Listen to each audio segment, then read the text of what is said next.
Okay, very happy. Today is a good day. Today is a very చాలా important day.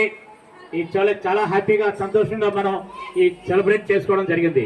Okay, all the best. Last గా భారత మాతకు జై చెప్పండి. భారత మాతాకి జై, భారత మాతాకి, భారత మాతాకి, భారత మాతాకి వందే వందే వందే. Okay, first 5th class